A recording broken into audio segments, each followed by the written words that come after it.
Hey, what is up guys, welcome back to the channel and welcome back to Gran Turismo 7. It's that time once again for the weekly challenges to refresh on a Thursday, and we head in to see what's on offer. Now last week we got the best reward possible, which is the free 6-star car roulette ticket reward. Now in terms of this week it is purely monetary gain, however it's certainly given out a much fairer price than what we do typically see when we only see credit only weeks. So let's have a quick overview and a look what's in store for us this week. So weekly challenges, February week 4. As you can see, in terms of the reward, it is all the credit tickets. So 100,000 for one event, for 3 events it's 200,000, and for 5 events it's 500,000. So with that alone, it's 800,000 credits plus some fair paying events. Now in terms of event number 1, it's going to be the American Sunday Cup 600 at Michelin Raceway Road, Atlanta. Now I am pretty sure we've had this one previously, but I can't be absolutely certain on that one. Then we have a new special event. Sadly, it's for the Tesla Model 3s, this time at the Nürburgring Sprint for a 3-lap sprint race.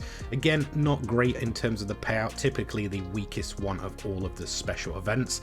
Then we move over to the Lightweight K Cup. This is one that I genuinely do really enjoy, just for the fact of all the random and wacky K cars that are absolutely shooting around.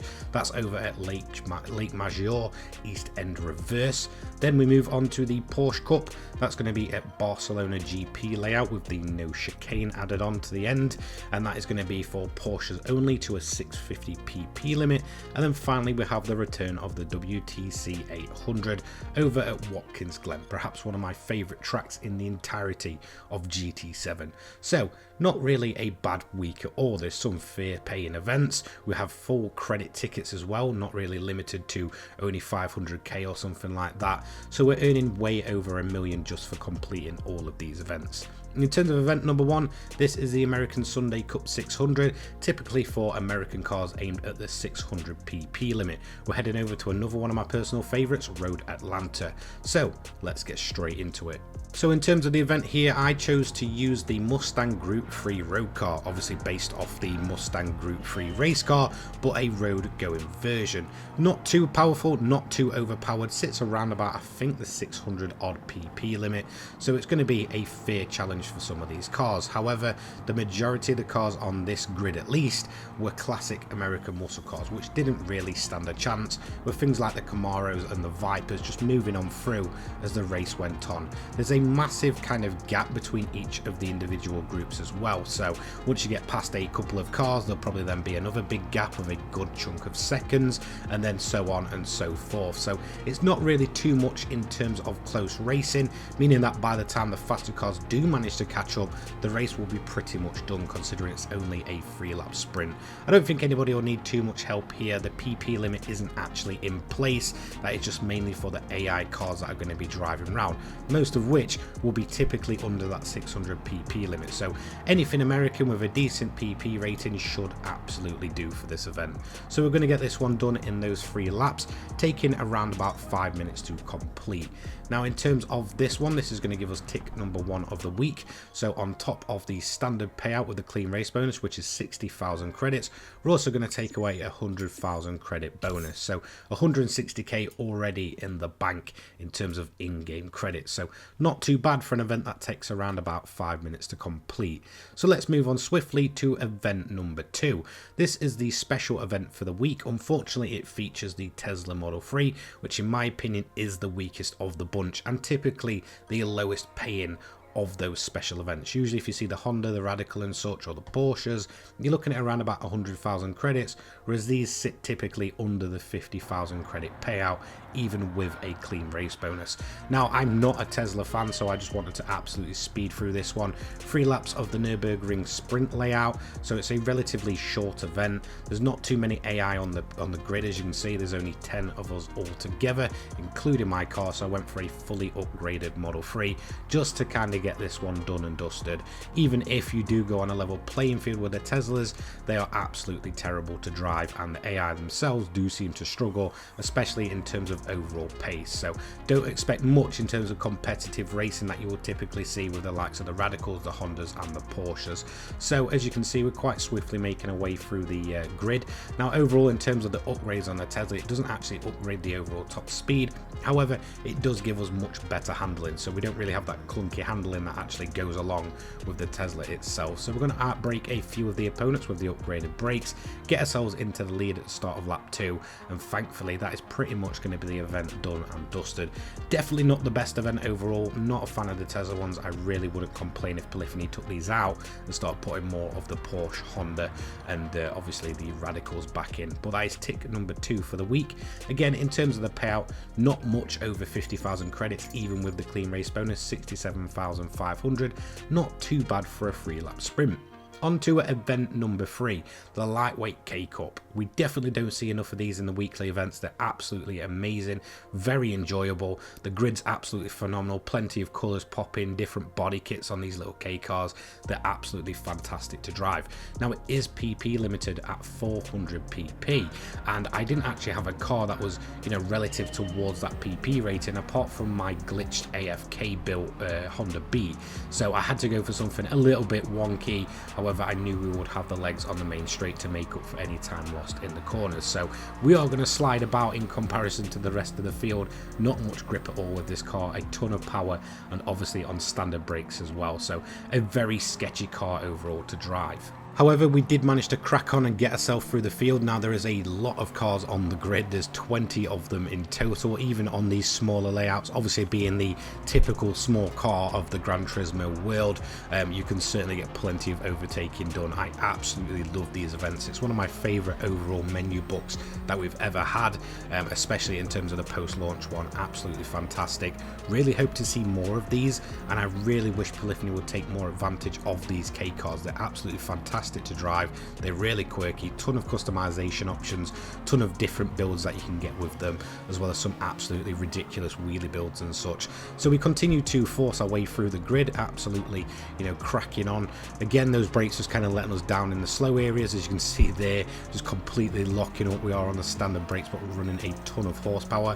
I think my PP rating was topping out around about 200 plus, so we really didn't have too much in terms of, you know, overall performance, but we did have a ton of top speed. We did manage as well to get some lapping done. There is some, you know, major gaps in the grid that start to form as the race goes on. Some very, very slow K cars, and then some that are relatively on the pace. They just don't have the overall top speed that we do here.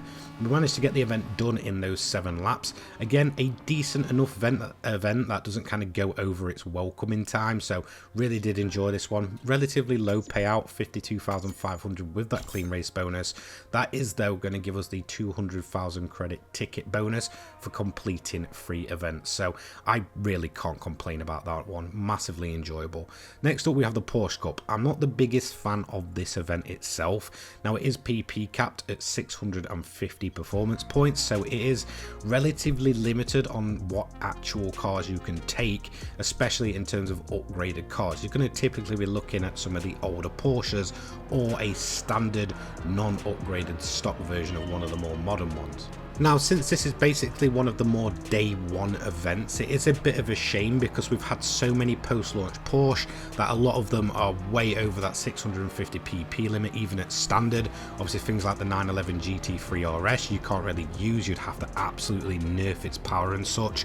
So it really does feel like it's showing its age, considering just how many decent Porsche we've had post-launch. So yeah, bit of a shame that it's very limited at this point. I wish they would have gone back to it and maybe up that PP rating to around about 700, just to allow some more of the, you know, I guess exotic Porsche to run in this event. However, I went for a Carrera RS here, one of the early 90s models. Obviously we've got that huge rear wing and it is a bit race specky, but not too much. We are running on fairly standard brakes, we are running on the racing hard tyres, and overall it is a relatively decent car for the corners. However, we are limited very much in terms of overall top speed.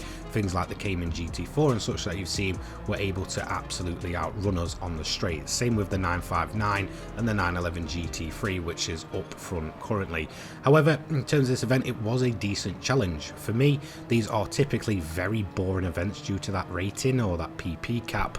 However, I did find myself having a great battle for P1 with this 911 GT3. However, we did end up going in a little bit too hot, spinning the car around on the second to last lap, so the penultimate lap, and we did have to basically make up around about 5 seconds by the time we got going. We did manage to do it with only a couple of corners to go as we got to the no chicane part of Barcelona, got the move done, and did manage to recover to first place, but only just come the end of this event. So there we go, first place, tick number 4 of the week. In terms of payout though, it's definitely not too bad at all. 121,500 credits with the clean race bonus for around about 10 minutes of your time, and that is also going to give us our daily marathon reward as well, which was a 3-star ticket. Moving on quite swiftly to the final event of the week. This is a WTC 800 taking place at Watkins Glen, which probably is my favourite track in the entirety of GT7. One of the best post-launch tracks I think I've ever seen in any racing game. Definitely worthy of its place in this game, and it's always fantastic to run here. Now I'm actually going to run my Group 1 800 PP build of the Nissan R92 CP. Now I will actually leave a link to this one in the description. It's the same one that I've ran at Sardinia and Spa, grinded a ton of money with it. It's a super simple strategy. You go on the racing mediums, you turn it to fuel mix free, and you are literally good to the end. While you will get a bit of tyre wear towards the end, which I will show you, it is still absolutely capable of tackling this track even in the later stages. And again, once you get to the last lap, you should have plenty of fuel in the reserve to just boost it up to fuel mix 1 and get that final lap done and dusted. So in terms of the AI that you're up against, they're the typical WTC 800 AI, so things like the AMG GT3, the Dodge Viper, Corvettes, Ford GTs, Nissan GTRs and Aston Martins. They will run their typical strategies that you will typically see them do pretty much every single one of the WTC 800 events. Now what I mean by this is you will typically see a bunch of cars on multiple stop strategies running softs. They will be very quick at the beginning but will drop back over time due to having to pit. Some cars on mediums and then some on either a no stop or a one stop. Now we inherited the lead here once the leader did actually pit in very early, which was actually the Mercedes AMG GT3 this time. We then cracked on with the lead and built up a nice big gap to P2. We did end up with quite a bit of tyre life towards the end, and we did have to begin to lap some of the AI.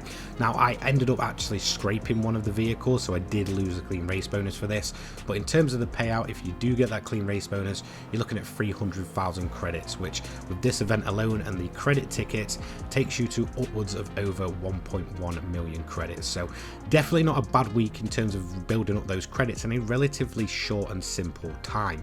So 200,000 credits for that payout. Again, adding on the miles, the 500,000 ticket as well for completing all 5 events. So let's move over and check out our rewards for this week. So we're going to include the daily marathon reward, as most of you guys will probably get this as you're going through the events as well. We got unfortunately a 3-star ticket, which I'm not a huge fan of. Again, it's going to give us a typically low reward of 10,000 credits, so nothing to really write home about from that credit ticket. However, we do have the 3 other remaining from the bonuses for completing 1, 3 and 5 events, so 100k, 200k and 500k, taking our total earned to upwards of 1.3 to 1.4 million credits in around about 45 minutes, so not too bad at all. Big thanks to all of my channel members: Louis Vieira, Old School Gamers, Crazy Cobra, JRO49, Cole Wyatt, Phil Wilmot, Dominic Saylor, Dan, Sean and Chris75572 for your continued support. If you do want to, feel free to become a member today. It really does help out the channel between uploads. Thank you so much for watching me and joining me for this week. I'll be back next week with more weekly challenges on the Thursday. I'll see you in the next one. Take care guys, peace.